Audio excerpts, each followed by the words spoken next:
नमस्कार दोस्तों, आप सभी का top 10 daily current affairs series में बहुत बहुत स्वागत है। आज 31 अक्टूबर है और आज भी हम रोज की तरह ही 10 महत्वपूर्ण प्रश्नों पर चर्चा करेंगे। अब आप लोग हमें टेलीग्राम और इंस्टाग्राम पर भी फॉलो कर सकते हैं। ये हमारा टेलीग्राम का लिंक है, इस पर जाकर आप हमें फॉलो कर सकते हैं, ज्वाइन कर सकते हैं, जिस पर आपको डेली पीडीएफ से करंट अफेयर संबंधित पीडीएफ फाइल उपलब्ध हो जाया करेगी। तो चलते हैं कल अंत में पूछे गए प्रश्न पर। तो कल अंत में पूछा गया प्रश्न इस प्रकार था कि पोलियो का वायरस शरीर के किस भाग को प्रभावित करता है। तो ऑप्शन थे हमारे मस्तिष्क, तंत्रिका तंत्र, लीवर, हृदय। तो इसका आंसर होगा तंत्रिका नर्वस सिस्टम को पोलियो का वायरस सबसे ज़्यादा प्रभावित करता है। और अभी हाल ही में 24 अक्टूबर को विश्व पोलियो दिवस के रूप में मनाया गया, जो कि प्रतिवर्ष 24 अक्टूबर को विश्व पोलियो दिवस मनाया जाता है। तो आते हैं आज के अपने पहले प्रश्न पर। तो आज का हमारा पहला प्रश्न है कि हाल ही में नासा और इसरो ने संयुक्त रूप से किस मिशन को लॉन्च करने के लिए समझौता किया। तो ऑप्शन है हमारे पास mission NISAR, mission Apollo, mission वाह या इनमें से कोई नहीं। तो इसका आंसर होगा हमारा मिशन निसार। भारत और अमेरिका के बीच में अभी 2+2 वार्ता हुई थी, जिसमें दोनों देशों के रक्षा मंत्री और विदेश मंत्री सम्मिलित हुए और इन्होंने अंतरिक्ष की स्थिति से संबंधित जागरूकता को साझा करने के संबंध में इसमें समझौता किया। और इस वार्ता में ही नासा और इसरो ने निसार को 2022 तक लॉन्च करने पर सहमति दर्ज की है। तो चलते हैं आज के अपने अगले प्रश्न पर। अगला प्रश्न है हमारा नासा 2024 तक किस मिशन के द्वारा पहली महिला को चांद पर ले जाएगा। पहली महिला और दूसरे पुरुष को चांद पर ले जाएगा 2024 तक। तो ऑप्शंस हैं हमारे पास मिशन आर्टेमिस, मिशन रिया, मिशन अपोलो या इनमें से कोई नहीं। तो आंसर होगा मिशन आर्टेमिस। मिशन आर्टेमिस पहली महिला को चंद्रमा पर ले जाएगा और साथ ही यह चंद्रमा पर पानी और अन्य संसाधनों की खोज भी करेगा। ग्रीक पौराणिक कथाओं के अनुसार अगर देखें तो आर्टेमिस अपोलो की जुड़वा बहन है और जिसे चंद्रमा की देवी कहा जाता है। तो यही कारण भी रहा कि इसका नाम आर्टेमिस इसलिए रखा गया क्योंकि चंद्रमा के लिए जो पहला सफल अभियान रहा नासा का, वो अपोलो के नाम से जाना जाता है। तो अपोलो की जुड़वा बहन आर्टेमिस, जो कि चंद्रमा की देवी है, उसी के नाम पर इस मिशन का नाम रखा गया है, जिसमें पहली महिला को चांद पर भेजा जाएगा और दूसरे पुरुष को। तो चलते हैं अपने अगले प्रश्न पर। अगला प्रश्न है हमारा हाल ही में आयोजित संघाई सहयोग संगठन के विदेश व्यापार और आर्थिक मंत्रियों की बैठक की मेजबानी किस देश के द्वारा की गई। संघाई सहयोग संगठन के लिए तो ऑप्शन है हमारे पास चीन, रूस, भारत, जापान। तो इसमें जो आर्थिक विदेश व्यापार और आर्थिक मंत्रियों की बैठक की जो मेजबानी की वो भारत ने की।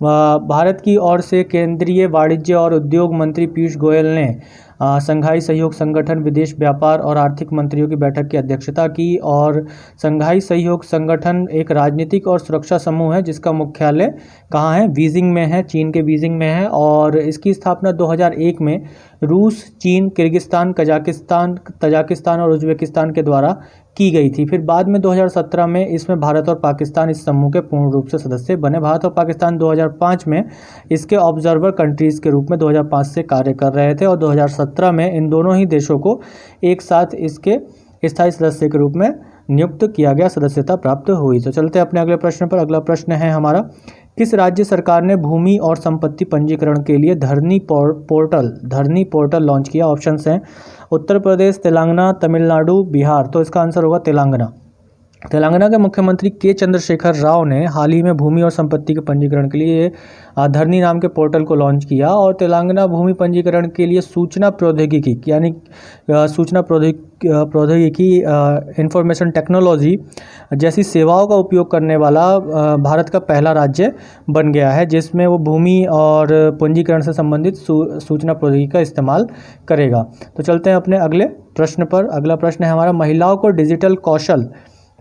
डिजिटल कौशल प्रदान करने के लिए राष्ट्रीय कौशल विकास निगम के साथ की कंपनी ने सहयोग किया। राष्ट्रीय कौशल विकास निगम के साथ किस कंपनी ने सहयोग किया। ऑप्शन है अल्फाबेट, माइक्रोसॉफ्ट, गूगल, फायरफॉक्स। तो इसका आंसर होगा माइक्रोसॉफ्ट ने हाल ही में घोषणा की है कि वह राष्ट्रीय कौशल विकास निगम के साथ सहयोग करेगा, जिसमें महिलाओं को, यानी कि इसका जो लक्ष्य है, इस साझेदारी का जो लक्ष्य है वो 10 महीनों में भारत में 1 लाख से अधिक महिलाओं को डिजिटल कौशल प्रदान करना है। और यहीं अगर हम देखें तो राष्ट्रीय कौशल विकास निगम एक गैर लाभकारी सार्वजनिक लिमिटेड कंपनी है। इसकी स्थापना 31 जुलाई 2008 को कंपनी अधिनियम 1956 की धारा 25 के अंतर्गत की गई थी। ये कौशल विकास और उद्यमिता मंत्रालय के अधीन काम करता है। तो चलते हैं अपने अगले प्रश्न पर। अगला प्रश्न है हमारा कि भारत में राष्ट्रीय एकता दिवस कब मनाया जाता है। भारत में राष्ट्रीय एकता दिवस कब मनाया जाता है। ऑप्शन 31 अक्टूबर, 30 अक्टूबर, 31 अक्टूबर, 1 नवंबर, 2 नवंबर। तो इसका आंसर होगा 31 अक्टूबर। प्रतिवर्ष 31 अक्टूबर को राष्ट्रीय एकता दिवस के रूप में मनाया जाता है और इसकी शुरुआत प्रधानमंत्री नरेंद्र मोदी द्वारा 2014 में की गई थी और इसका उद्देश्य सरदार वल्लभ भाई पटेल को उनके योगदान के लिए उन्हें सम्मान देना है। और सरदार पटेल को भारत का लौह पुरुष और भारत का विस्मार्क भी कहा जाता है। ये भारत के पहले उप प्रधानमंत्री और गृह मंत्री भी रहे और राष्ट्रीय एकता दिवस पर रन फॉर यूनिटी नामक मैराथन का आयोजन भी किया जाता है। तो चलते हैं अपने अगले प्रश्न पर। अगला प्रश्न है हमारा कि किस केंद्र शासित प्रदेश के शहरी क्षेत्रों में लोगों को घर घर जाकर सरकारी सेवाएं देने हेतु माई टाउन माई प्राइड कार्यक्रम आयोजित किया गया। माई टाउन माई प्राइड कार्यक्रम आयोजित किया गया। ऑप्शन है लद्दाख, जम्मू कश्मीर, नई दिल्ली, अंडमान निकोबार।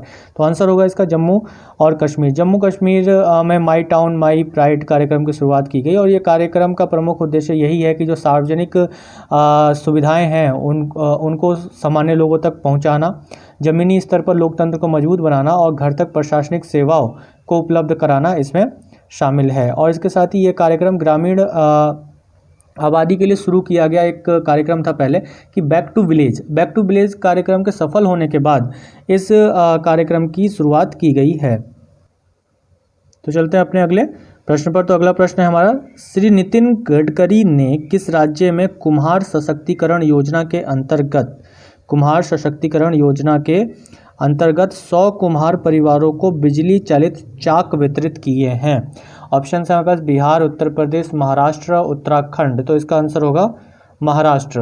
केंद्रीय सूक्ष्म लघु और मध्यम उद्यम श्री नितिन गडकरी ने हाल ही में महाराष्ट्र में खादी ग्राम्य उद्योग आयोग द्वारा शुरू की गई कुम्हार सशक्तिकरण योजना के अंतर्गत ये वितरण किया है, जिसमें 100 कुम्हार परिवारों को बिजली चालित चाक वितरित किए हैं। किस परियोजना के अंतर्गत? कुम्हार सशक्तिकरण परियोजना के अंतर्गत। और यह किस राज्य की परियोजना है? महाराष्ट्र राज्य की परियोजना है। तो चलते हैं अपने अगले प्रश्न पर। अगला प्रश्न है हमारा, हाल ही में किसे नए सूचना आयुक्त के रूप में नियुक्त किया गया? नए सूचना आयुक्त अब कौन नियुक्त हुए हैं? ऑप्शन है हमारे पास बिमल जुल्का, यशवर्धन कुमार सिन्हा, आलोक कुमार सिंह, इनमें से कोई नहीं। तो आंसर होगा यशवर्धन कुमार सिन्हा। यशवर्धन कुमार सिन्हा को भी भारत सरकार ने नए सूचना आयुक्त के रूप में नियुक्त किया है। ये पूर्व विदेश सेवा अधिकारी हैं और केंद्रीय सूचना आयुक्त जो इससे पूर्व थे, इससे पहले थे, वो बिमल जुल्का थे। बिमल जुल्का की जगह इन्होंने ली है। केंद्रीय सूचना आयोग की स्थापना 12 अक्टूबर 2005 में की गई थी और इसका मुख्यालय नई दिल्ली में स्थित है। तो चलते हैं अपने अगले प्रश्न पर। तो अगला प्रश्न है हमारा,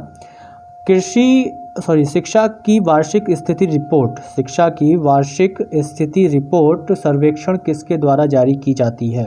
ऑप्शन है नीति आयोग, प्रथम, बाल विकास संगठन, इनमें से कोई नहीं। तो आंसर होगा इसका प्रथम एक एनजीओ है जो कि शिक्षा की वार्षिक स्थिति रिपोर्ट को वार्षिक स्तर पर जारी करता है, ये सर्वेक्षण को जारी करता है और इसका उद्देश्य भारत के प्रत्येक राज्य और ग्रामीण जिले में बच्चों की क्या स्कूली शिक्षा है, उसकी स्थिति और उसके शिक्षा के जो बुनियादी स्तर हैं उसके आधार पर एक विश्वसनीय वार्षिक अनुमान प्रदान करना कि बच्चों की जो एक शिक्षा स्थिति है या उनकी जो गुणवत्ता है शिक्षा को लेकर वो कहाँ तक है। और इसे पिछले 15 सालों से प्रथम नाम के एनजीओ द्वारा ही आयोजित किया जा रहा है और ये आम लोगों द्वारा किया जाने वाला देश का सबसे बड़ा सर्वेक्षण भी है और वर्तमान में शिक्षा संबंधी एकमात्र ये उपलब्ध वार्षिक स्रोत भी है जिसके द्वारा ये अनुमान लगाया जाता है कि भारत की जो शिक्षा स्थिति है वह किस प्रकार से है ग्रामीण और क्षेत्रों में, राज्य के जिलों में या ग्रामीण क्षेत्रों में। तो चलते हैं आज के अपने अंतिम प्रश्न पर। तो आज का हमारा अंतिम प्रश्न है जिसका आंसर आप लोगों को कमेंट बॉक्स में देना है। वह है कि प्रसिद्ध मूर्तिकार राम वंजी सुतार जिन्होंने स्टैचू ऑफ यूनिटी का डिज़ाइन तैयार किया वह निम्न में से किस पुरस्कार से सम्मानित हैं? ठीक है, स्टैचू ऑफ यूनिटी का डिज़ाइन किसने तैयार किया गया है? राम वंजी सुतार जी द्वारा तैयार किया गया है। इन्हें किस पुरस्कार से सम्मानित किया जा चुका है पहले ही? ऑप्शन है हमारे भारत रत्न, पद्म विभूषण, पद्म भूषण, पद्मश्री। तो इसका आंसर आप सभी को कमेंट बॉक्स में देना है। तो ये आज के हमारे कुछ महत्वपूर्ण प्रश्न थे। आप लोगों को वीडियो अच्छी लगी हो तो लाइक, शेयर और सब्सक्राइब जरूर करें, और इन वीडियोस की PDF के लिए आप टेलीग्राम चैनल पर जरूर जाएं। इसके साथ साथ इंस्टाग्राम पर भी हमें फॉलो करें, ताकि आप तक नई नई सूचनाएं, नॉलेजेबल सूचनाएं आप तक पहुंचती रहें। और जिन लोगों ने अभी तक सब्सक्राइब नहीं किया है यूट्यूब चैनल को, वो लोग सब्सक्राइब करें, और बेल आइकन को भी ज़रूर प्रेस करें, ताकि हमारी नोटिफिकेशन आप तक सबसे पहले पहुंचती रहे। धन्यवाद।